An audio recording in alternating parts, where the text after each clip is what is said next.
We remain steadfast in our commitment in delivering local news that matters, stories that inspire, enriching the lives of Filipinos in the Philippines and across the globe. This is your GMA Regional TV.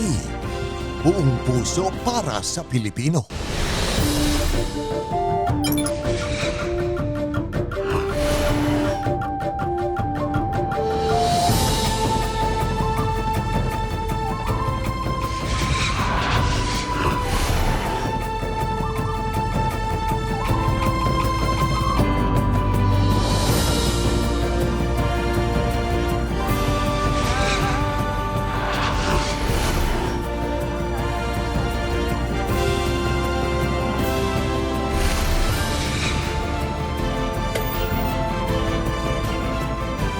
Ito ang GMA Regional TV, Balitang Southern Tagalog.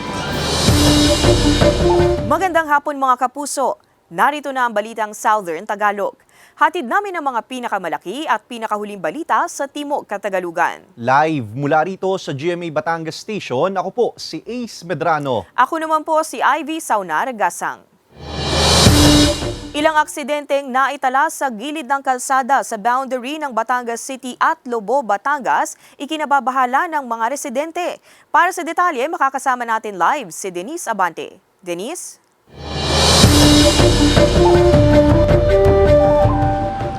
Ivy, dahil sa hindi pa natatapos na bahagi ng kalsada sa sitio Maanunang, Barangay Talahib, Pandayan, Batangas City, nangangamba na rin daw ang mga residente para sa kaligtasan ng mga motoristang dumadaan dito. Saksi raw ang 52 anyos na si Pidong sa mga aksidente ng pagkahulog sa gilid ng kalsadang ito na sakop ng sitio Maanunang, Barangay Talahib, Pandayan, Batangas City. Kadalasan daw ay gabi nangyayari ang aksidente at sa umaga na lamang nakikita ang bangkay ng mga biktima. Tingin niya posibleng dahil sa kabilisan ng pagpapatakbo o kaya na may hindi sanay sa daan ang motorista. Wala silang inilalagay ng sign. 4-lane yung daan, biglang magtutuway. Tapos maliligaw talaga yung mga motorista na mga bago na hindi alam yung daan. Ang kalay, dire-diretso, biglang blood. Una nang naitala ang aksidente sa lugar noong July 24 ngayong taon kung saan isang rider ang natagpuan sa tabing dagat at pinaghihinalaang nahulog sa putol na bahagi ng kalsada. Ikalawang insidente ay naganap noong September 18 nang matagpuan ang bangkay ng lalaking motorista na residente ng Barangay Banalo, Lobo, Batangas. Pero wisyo na raw itong maituturing para sa ilang motorista. Dapat masunduan yan. Hindi mabulaga ang tao. Kuwan putol. Dapat diretso yan. Hindi mabulaga ang sasakyan. Ngayon, pansamantala munang nilagyan ng temporary barriers at warning device ang kalsada upang magsilbi umanong babala sa mga motorista. Inalagyan po nila diyan ng warning device para po maprotektahan ang mga motorista. Mayroon po uling papagawa diyan nakadugtong noon papuntang Silangan para po sa extension ng widening ngayon. Ayon pa sa pamunuan ng barangay, nakaplano na rin ang pagpapagawa ng concrete barrier sa naturang kalsada at ang pagdurugsong ng road widening sa lugar. Nakatakda raw ang konstruksyon nito sa unang quarter taong 2024. Paalala naman ang pamunuan ng barangay sa mga motorista. Binibigyan ng advice lahat na sila ay maging maingat ng pagpapatakbo diyan at diyan po ay meron dead end na hindi naman kalayuan ay medyo makipot po yung dulo. Buhat doon sa may 20 meters before ng dead end, dagdagan po namin yan ng warning device pa para po sila ay makapag-ingat talaga. Ivy, ayon sa pamunuan ng Barangay Talahib, Pandayan, pinaplano na rin daw nila ang pagpapalagay ng street lights upang iwas disgrasya na rin daw sa kalsada tuwing gabi. Balik sa'yo, Ivy. Maraming salamat, Denise Abante.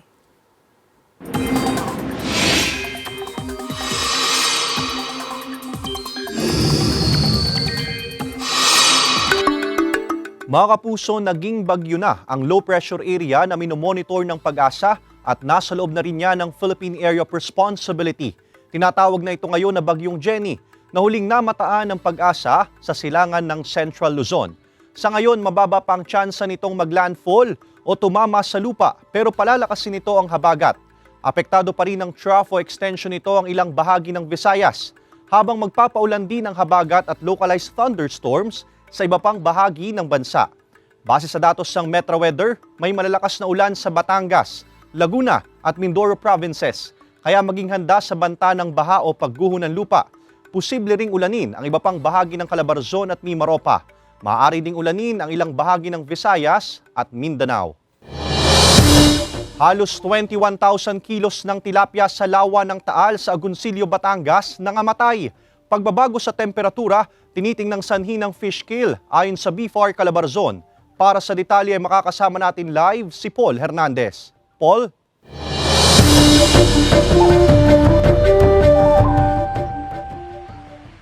Ace, nadideplete o nababawasan daw kasi yung oxygen level sa ilalim ng lawa ng Taal, kaya yan ang resulta sa mga isda. Pero ang paglilinaw ng mga otoridad, walang kinalaman yung aktibidad ng Taal sa fish kill.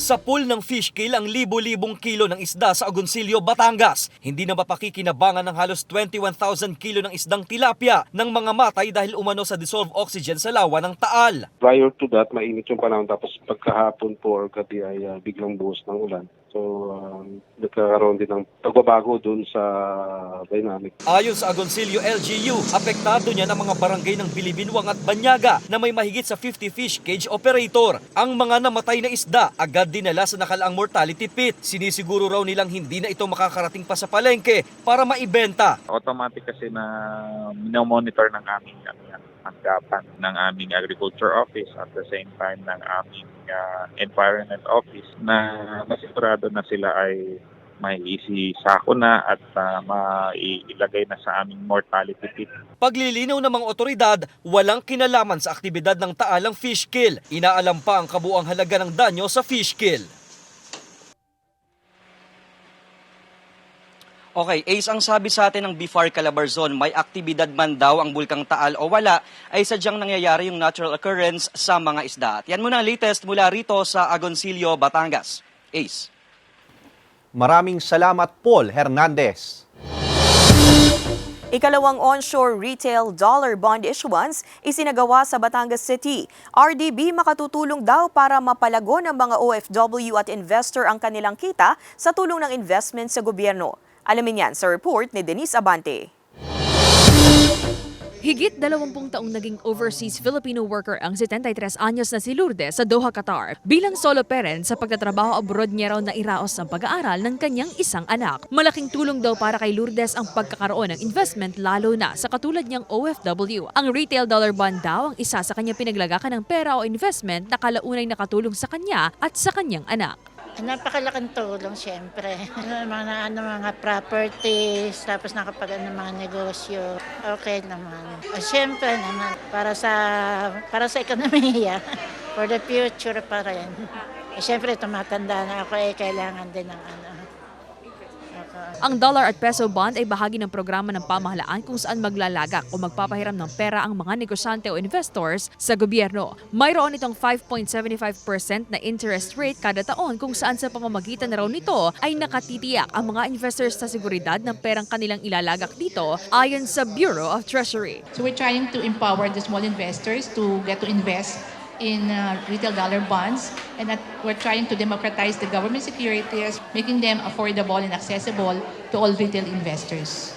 It helps the nation with internal dollar funding. Well, right now, it's a high interest rate. Upang makapag-invest, kinakailangan lamang na maghulog ng $200 sa mga piling bangko kung saan mayroong RDB2. Nagsimulang tumanggap ng hulog ang RDB2 noong September 27 at magtatagal hanggang October 6. Sakali naman daw at hindi umabot sa nakatakdang oras ng paghuhulog, maaaring pumasok bilang primary investor na lamang na may mas mababang interest rate. Ang 51 anyos na si Malu, 15 taon ng investor ng retail peso bond pero nagdadalawang isip pa raw siyang pasukin ang dollar bond. Parang kung mag-i-invest ako, malaki ang risk kasi baka bumaba siya. Pag bumaba, talo na ako. Sa tingin ko, hindi ako good investor doon. Sa RTB, nakatulong ka sa bayan unang-una. Tinulungan ka din. At saka yung 20% tax natin sa ating investment, ang government na nagso-shoulder na. Bagamat may mga kailangang isaalang-alang sa pag-invest sa gobyerno, patuloy ang panghihikayat ng Bureau of Treasury sa mga OFW, investors at negosyante na mag-invest upang mapalago pa nila ang kanilang mga perang kinikita. Yung response ng ating investors mas mataas. So we expect yung mas mataas na investment. Iniinganyo po namin kayong mag-invest dito sa aming RDB2. Bukod sa safe and secure na itong investment na to, is also higher yielding and very affordable. Kasama si J.R. Manjares, Denise Abante, Balitang Southern Tagalog. Good news mga kapuso, naghahanap ang Kapuso Network ng Master Control and VTR Automation Engineer, Technical Assistant, TV Transmitter Technician, Vision Mixer, AM/FM Studio Technician, Electromechanical Engineer, at iba pang posisyon na makikita sa inyong TV screen. Para sa kompletong detalye at sa mga nais mag-apply, bisitahin ang careers.gmanetwork.com.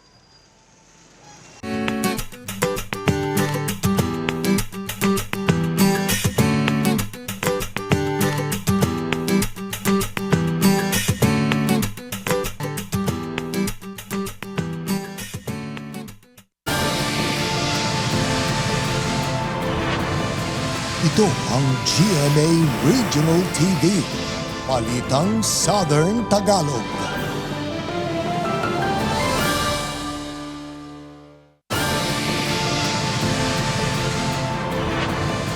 Ito ang GMA Regional TV, Balitang Southern Tagalog.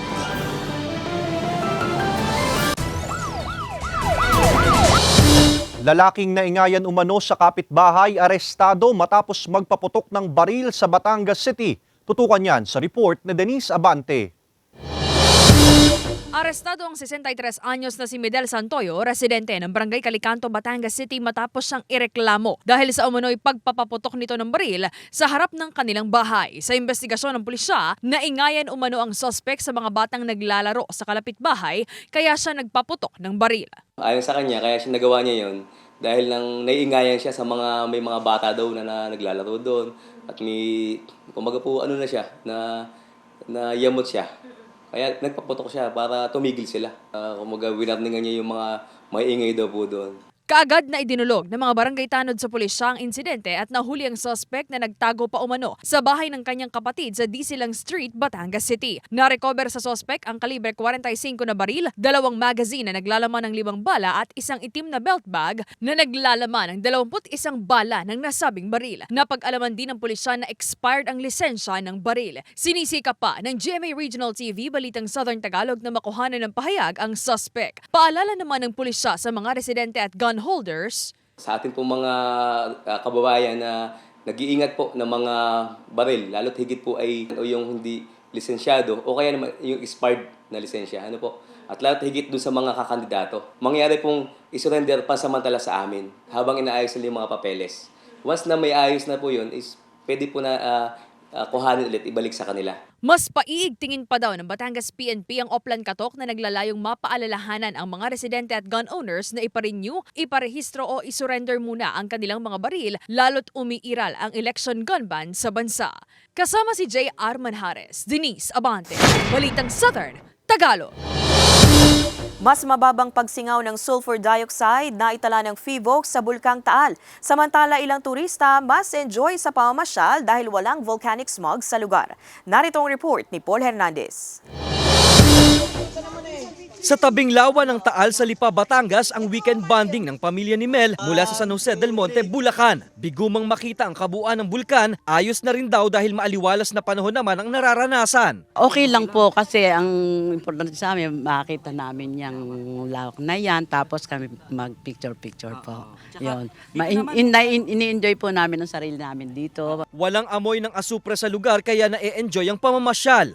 Okay naman, wala namang problema. Wala namang amoy na kagaya na sinasabi nila na may amoy na parang asupre. Mas mababang volume ng sulfur dioxide ang pinakawalan nito sa nakalipas na magdamag mula sa mahigit 2,300 na tonelada.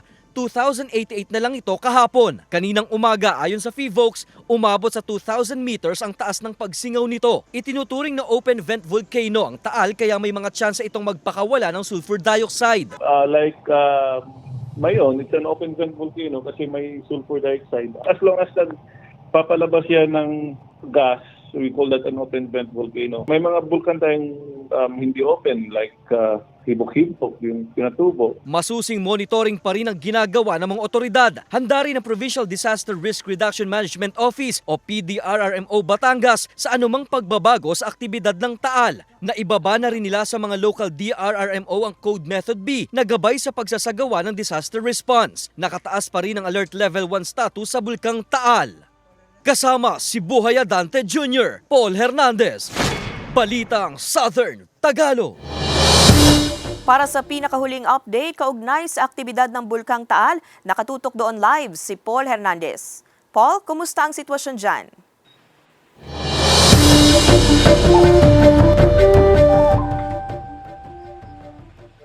Yes, Ivy, makulimlim at maambon na hapon ang nararanasan natin dito ngayon sa Agoncillo, Batangas. Itong nasa likuran ko, yan yung Taal Volcano, hindi lang masyadong maaninag sa ngayon dahil nga balot ito ng smog. Ilang araw na rin ganyan ang sitwasyon sa palibot ng bulkan. Nauna nang sinabi ng PHIVOLCS na nangyayari yan dahil paiba-iba ang direksyon ng hangin at humahalo ang smog sa himpapawid. Malapit lang ang Agoncillo, Batangas sa Bulkang Taal na nasa Alert Level 1 pa rin. Sa ngayon ay wala naman tayong naaamoy na asupre rito sa Barangay Bilibinwang. Ivy, ang abiso ng mga otoridad na sakaling makaamoy ng usok dito sa bayan ay agad-agad na magsuot ng face mask. Hindi na rin pinahintulutan na magsagawa ng outdoor activities kapag medyo makapal na yung usok na bumabalot sa bayan. Yan muna ang latest mula rito sa Agoncillo, Batangas. Ivy. Maraming salamat, Paul Hernandez. Mga sangay ng pamahalaan nagpulong kaugnay sa iba't ibang isyu at epekto ng El Nino at climate change. Ang detalye sa report ni Hazel Alviar. Nagsagawa ang pamalang panlalawigan ng Camarines Norte ng isang multi-sectoral forum para labanan ang matinding epekto ng El Nino at climate change. Dinaluhan ito ng iba't ibang tanggapan ng lokal at nasyonal na ahensya ng pamahalaan, maging ng mga media, religious at pribadong sektor. Layo ng nasabing pagpupulong na mapaigting ang kolaborasyon at pagbuo ng mga estratehiya sa pagitan ng mga ahensya ng pamahalaan upang mapalakas ang magiging pagtugon ng bansa sa inaasahang suliranin. At hindi tayo dapat magkameron ng discordant voices. Iisa ang kumpas at iisa ang musika. Because ultimately, we are concerned about our people. Bawat tanggapan ay binigyang pagkakataon upang talakayin ang iba't ibang usapin na may kinalaman sa climate change. Ayon sa Pag-asa, asahan pa na mas bababa ang tsansa ng pagbuhos ng ulan sa lalawigan ng Camarines Norte, dahilan para bumaba ang level ng tubig sa mga ilog at makaapekto sa supply ng tubig mula sa water district. Ang labis din na pag-init ng temperatura ay posible umanong makaapekto sa lakas ng bagyong posibleng pumasok sa bansa. So as of now, base sa aming per annum decision is the central office. Ang condition po natin ngayon is dry condition. Kung titingnan natin dati, lalo na yung pong mga magsasaka po natin, dati may pattern. Alam natin kung kailan yung tag-ulan, kailan yung tag-init. Ngayon, hindi na natin alam. Ilang mga rekomendasyon ang natalakay tulad ng pagkakaroon ng electric distribution technological advancement, promotion of green renewable energy, konstruksyon ng solar pump irrigation projects at marami pang iba. Kasabay nito hinikayat naman sa nasabing pagpupulong ang pakikiisa ng publiko sa responsibilidad ng bawat isa pagdating sa pangangalaga ng kalikasan. Hazel Alviar, Balitang Southern Tagalog. Bayan ng San Juan, Batangas, kabilang sa top 3 finalists sa buong bansa para sa 2 kategorya sa ATOP DOT Pearl Awards 2023. Narito ang report. Pasok ang bayan ng San Juan, Batangas sa top 3 finalists sa buong bansa sa prestiyosong Association of Tourism Officers of the Philippines, Department of Tourism o ATOP DOT Pearl Awards 2023 para sa 2 kategorya. Yan ay ang Best in Tourism-Oriented Local Government Unit Award para sa Wonderful San Juan at Best Program for Culture and the Arts Award para sa Rising to New Heights, Nurturing Heritage, the Culture and Arts Program of the Municipality of San Juan. Ayon sa San Juan LGU, kauna-unahan ito sa kasaysayan ng Batangas na may nakapasok mula sa lalawigan sa top 3 finalists para sa naturang patimpalak.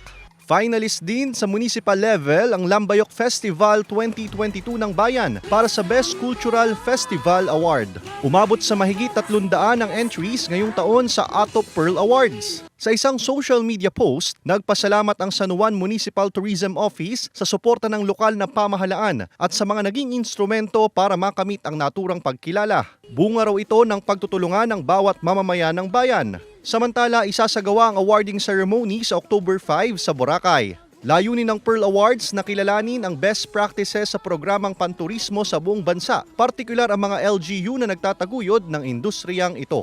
Ace Medrano, Balitang Southern Tagalog.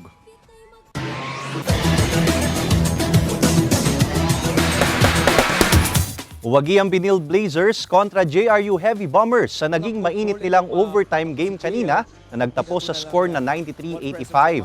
Nakalamang ng 4 na puntos ang JRU Heavy Bombers sa pagtatapos ng first half. Malungkot namang inilabas sa court si Chris Flores ng Binil Blazers dahil sa tinamo nitong injury sa third quarter ng laro. Tabla naging puntos ng dalawang koponan sa huling 7 segundo ng laro at nagpatuloy ang kanilang depensa dahilan para magkaroon pa ng overtime. Sa ibinigay na extra period, nakuha na ng Binil Blazers ang kalamangan at tuluyang nakamit ang pagkapanalo. Mga kapuso, maging bahagi ng nangungunang TV and radio network sa bansa. Naghahanap ang Kapuso Network ng mga sumusunod: News Production Specialist, News Program Specialist, Junior Desk Editor, News Assistant Video Journalist, Moving Image Editor, at iba pang posisyon na makikita sa inyong TV screen. Para sa kumpletong detalye at sa mga nais mag-apply, bisitahin ang careers.gmanetwork.com.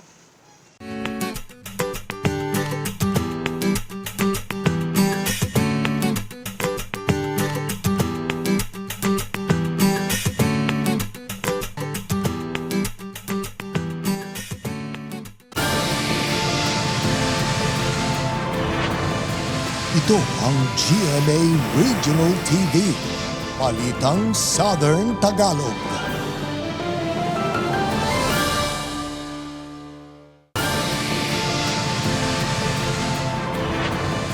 Ito ang GMA Regional TV, Balitang Southern Tagalog.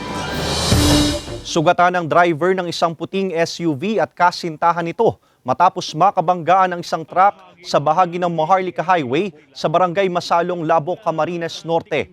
Base sa paunang impormasyon, head-on collision na nangyari dahilan para magtamo ng matinding pinsala ang SUV. Sa tulong ng barangay DRRMO at MDRRMO Labo ay agad na dinala sa pagamutan ang mga sakay ng kotse para sa agarang lunas. Nagpapatuloy naman ang investigasyon ng pulisya hinggil sa dahilan ng naturang banggaan. Bilang ng mga nahuling dumadaan sa hindi tamang tawiran sa Batangas City, umabot sa mahigit 900 ngayong Setyembre. Alamin yan sa report ni Paul Hernandez.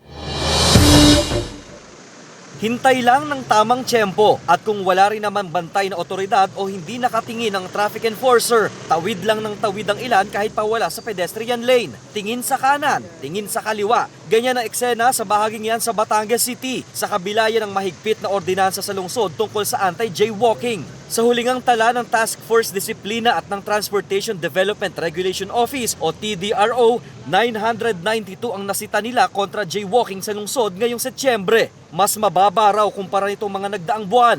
By the end of the month ng October, yung ating mga nahuhuli ay ating i-coordinate sa barangay, ipapasa natin ang pangalan, susulatan natin ang barangay para sa action nila at saka para din makulang attention noong kanilang mga nasasakupan. Ayon sa TDRO, wala pa silang napagmumulta o napaggagawa ng community service. Plano raw nilang pumunta sa mga eskwelahan para mag-lecture sa mga estudyante. Napupuna na rin ng ilan ang burado ng mga pedestrian lane, kaya't isasagawa rin ang pagre-repaint sa mga ito. Probably before the end of this year, may nakaready na po tayo na budget para dyan at yan po ay ating i-restore. Bawal pa rin daw ang pagbebenta sa mga gilid ng kalsada para maiwasan ang masikip na espasyo na daanan sana ng mga tao. Kasama si Buhay Adante Jr., Paul Hernandez, Balitang Southern Tagalog. Mga kapuso, bukas, araw ng Sabado, September 30, sa pagitan ng alas 9 ng umaga hanggang alas 5 ng hapon, makakaranas ng kawalan ng supply ng kuryente ang ilang barangay sa bayan ng San Juan, Batangas, bunsod ng manual load dropping. Samantala sa bayan naman ng Talisay, Batangas, makakaranas ng 8 oras na kawalan ng supply ng kuryente ang ilang barangay, bunsod ng pagpapalit ng mga cluster box sa mga poste at side arming ng primary line, kalinsabay ang paglalagay ng mga transformer. 32 persons deprived of liberty o PDLs ng BJMP Imus City ang nagtapos sa isinagawang 7 araw na skills training program on slipper making. Bahagi ito ng recovery journey program ng BJMP na layong mabigyan ng vocational skills ang mga PDL kahit nasa loob sila ng bilangguan. Kasabay ito ng pangako ng mga PDL na pagbutihin ang kanilang sarili sa pamamagitan ng edukasyon at pagpapaunlad ng kanilang kasanayan. Kasunod naman ito ay tinuruan din sila ng digital literacy ng Department of Information and Communications Technology o DICT Calabarzon. Dito itinuro naman sa kanila kung paano nila maibebenta ang kanilang handmade products online. Ayon sa BJMP Imus, patuloy pa raw silang magsasagawa ng iba't ibang skills training para sa mga PDL na magagamit nila sa loob hanggang sa paglabas sa bilangguan. Sania Lopez nananatiling kapuso matapos muling pumirma ng kontrata sa GMA Network. Samantala, pambansang ginoo na si David Licauco may YouTube channel na rin. Narito ang report ni Hazel Alviar. Nananatiling kapuso ang First Lady of Primetime na si Sania Lopez matapos siyang muling pumirma ng exclusive contract sa GMA Network kahapon. Nagpasalamat si Sania sa tiwalang ibinigay sa kanya ng network. Dumalo sa contract signing si GMA Network Chairman and CEO Attorney Felipe L. Gozon at iba pang matataas na opisyal ng network. Handa na ring pasukin ni pambansang ginoo David Licauco ang pagiging vlogger. Sa kauna-unahang video na in-upload dito sa kanyang YouTube channel, mapapanood ang bonding moments nila ng child star na si Argus Aspiras. Nabusog ang dalawa sa kwentuhan habang kumakain ng mga Korean foods. Ibinida pa ni Argus kay David na inaabangan niya ito gabi-gabi sa maging sino ka man. Natuwa naman ang mga netizens na nagkomentong magkamukha raw ang dalawa. Samantala, didiskarte si Gilbert para muling makuha ang loob ni Belinda habang para-paraan naman si Betty para pagsilosin si Carding at si Dino ang kanyang gagamitin. Magtagumpay kaya ang kanyang plano? Ang mga maaksyon at nakakakilig na eksena sa maging sino ka man abangan pagkatapos ng 24 oras. Hazel Alviar, Balitang Southern Tagalog. Meatballs o bola-bola ng Pinas pasok sa top 50 best meatballs in the world ng Taste Atlas. Narito ang report ni Paul Hernandez. Saucy at meaty. Ang apil at lasa ng pagkain na yan pasok sa listahan ng food database na Taste Atlas. Walang halong pambobola. Nasa top 50 best meatballs in the world talaga ang bola-bola ng Pilipinas. Isa sa mga best seller sa karinderya ni Christine ang sweet and sour meatballs niya. Kaya siya laging hinahanap at binabalik-balikan at saka parang halos everyday nasa menu namin siya. Mixed with veggies, paborito nga raw itong binibili ng mga estudyante pambaon sa eskwela. Budget-friendly na, masustansya pa. Nakikipagsabayan sa ibang version ng meatball sa ibang bansa. Nasa number 46 sa latest tally at may audience rating na 3.4. As Pinoy, parang magiging proud ka, tas parang may inspire ka palalo maggawa at pasarapin yung meatballs na tinitinda mo. Ang meatballs o Pinoy bola-bola, karaniwang gawa sa pork giniling. Pwedeng fried o may sabaw. Patunayan ang sarap ng mga pagkaing Pinoy, patuloy na gumugulong all over the world. Kasama si Buhay Adante Jr., Paul Hernandez, Balitang Southern Tagalog. Mga kapuso, bagyo na nga ang dating LPA na nasa loob ng PAR na binabantayan ng Pag-asa at pinangalan ng Bagyong Jenny. Babantayan po natin yan mga kapuso. Kaya patuloy pong tumutok sa GMA Integrated News para sa pinakahuling update tungkol sa Bagyong Jenny. Doble ingat tayo mga kapuso. Samantala, mapapanood niyo po ang episode na ito at iba pang pinakahuling lokal na balita sa official website ng GMA Regional TV. www.gmaregionaltv.com. Pwede rin kayong bumisita sa aming official YouTube channel, GMA Regional TV. At i-click ang subscribe button para sa pinakamaiinit na balita mula sa rehiyon. Dahil sa GMA Regional TV, local news matters. Mga kapuso, 87 days na lang, Pasko na. At yan ang mga pinakamalaki at pinakahuling balita sa Timog Katagalugan. Maraming salamat sa pagsama sa amin, pati na mga kapuso sa ibang bansa na tumutok sa mga balita sa rehiyon. Kami ang GMA Regional TV, Balitang Southern Tagalog. Buong puwersa para sa mas malaking misyon at mas malawak na paglilingkod sa bayan.